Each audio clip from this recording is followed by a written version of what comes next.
Baik, Assalamualaikum warahmatullahi wabarakatuh. Perkenalkan, nama saya Karisa Serena. Di sini saya akan menjelaskan materi tentang membuat desain kemasan dan labeling produk atau jasa. Apa itu desain kemasan? Desain kemasan produk adalah suatu proses kreatif yang membutuhkan pemahaman mendalam tentang produk, target pasar, dan strategi branding. Desain kemasan yang baik seharusnya melindungi isi produk dengan efektif dan tetap berperan sebagai wajah dari produk tersebut. Fungsi dari desain kemasan yaitu sebagai media komunikasi terkait produk ke konsumen, penentu identitas produk, mewakili estetika produk, brand image jangka panjang. Prinsip desain kemasan produk yaitu kejelasan pesan. Pesan yang disampaikan harus singkat, jelas, dan mudah dipahami. Lalu yaitu daya tarik visual. Desain harus menarik dan mampu menonjol di antara produk lain di antara toko. Yang ketiga, keaslian. Desain kemasan harus unik dan berbeda dari pesaing. Yang keempat, kesesuaian. Desain kemasan harus sesuai dengan jenis produk di dalamnya. Yang kelima, fungsionalitas. Yang keenam, kejujuran. Yang ketujuh, keamanan. Dan delapan, informasi. Cara mendesain kemasan produk dengan 5 langkah sederhana. Yang pertama, memahami produk dan target pasar. Kita harus memahami ukuran, bentuk, dan karakteristiknya, lalu memahami siapa yang akan membeli produkmu. Yang kedua, menentukan informasi penting yang harus ada. Memasukkan informasi dasar seperti nama produk, merek, dan bahan instruksi produk jika diperlukan. Yang ketiga, memilih warna font dan gambar. Gunakan font yang mudah dibaca, jangan lupa pilih gambar berkualitas tinggi yang relevan dengan produkmu. Yang keempat, membuat desain yang sederhana dan fungsional. Pastikan kemasan mudah untuk dibuka, ditutup, dan disimpan. Yang kelima, menguji desain. Buatlah mock-up kemasan dan lihat bagaimana desain terlihat pada kemasan sebenarnya. Lalu, cara membuat label produk sendiri. Yang pertama, tentukan informasi yang ingin dicantumkan, seperti nama produk, bahan atau komposisi, tanggal kedaluarsa, cara penggunaan, dan informasi nutrisi jika diperlukan.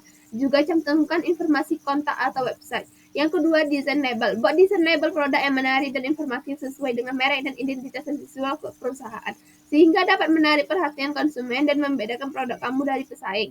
Yang ketiga, pemilihan material. Pilih bahan atau kertas yang sesuai untuk mencetak label produk. Pastikan tahan air dan tahan lama jika diperlukan, sehingga dapat membuat label produk awet dan tahan lama. Lalu yang selanjutnya, cetak label. Cetak label produk menggunakan printer atau jasa percetakan yang dapat diandalkan, sehingga dapat mencetak label produk dengan presisi tinggi dan kualitas yang optimal. Yang kelima, pemasangan label. Tempelkan label produk dengan rapi dan presisi pada kemasan produk. Pastikan bahwa label produk kamu terpasang dengan baik dan tidak mudah terlepas. Selanjutnya, cara menentukan strategi distribusi. Apa itu strategi distribusi? Strategi distribusi adalah suatu proses penyebaran barang atau jasa yang menjembatani antara produsen hingga konsumen akhir. Semakin banyak jenis produk yang dijual, pastinya permintaan produk akan meningkat. Di sini, strategi distribusi produk berperan agar produknya sampai di tangan konsumen walau melewati beberapa perantara seperti grosir atau pengecer. Apa saja jenis strategi distribusi produk? Yang pertama, strategi intensif. Apa itu? Produsen akan intensif mendistribusikan barang sebanyak mungkin pada lokasi penjualan. Produk yang dipilih berupa produk sehari-hari yang sering digunakan seperti bahan makanan, sabun, rokok, dan kebutuhan rumah tangga lainnya. Yang kedua, strategi selektif. Produsen akan memilih distributor yang sesuai dengan kriteria mereka. Produsen dapat dengan lebih efisien menganalisis penjualan. Strategi selektif ini cocok untuk produk kebutuhan sekunder seperti sepeda, pakaian, dan elektronik. Yang ketiga, strategi eksklusif. Produsen hanya akan memilih distributor khusus tidak produk berkualitas untuk menimbulkan kesan eksklusif. Produk yang tidak dijual dalam jumlah besar atau massal. Strategi ini cocok untuk produk seperti mobil, bahan makanan impor, ataupun produk luxury lainnya.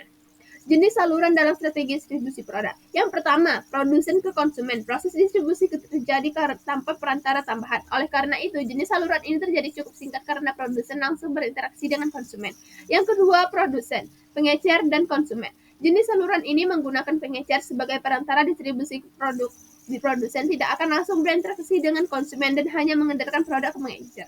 Produsen ke pedagang besar, lalu pengecer dan konsumen. Bagi produsen dengan tingkat produksi yang tinggi, perlu keberadaan pedagang besar atau sebuah perusahaan yang dapat membantu mendistribusikan produk mereka. Yang keempat, produsen melalui agen pengecer konsumen. Agar lebih efektif dalam memasukkan produk, produsen dapat memilih agen yang mereka percaya untuk mendistribusikan produk mereka. Sekian pengertian materi dari saya. Mohon maaf bila terdapat kesalahan dalam membaca teks. Saya mohon wabillahi taufiq wal hidayah. Wassalamualaikum warahmatullahi wabarakatuh.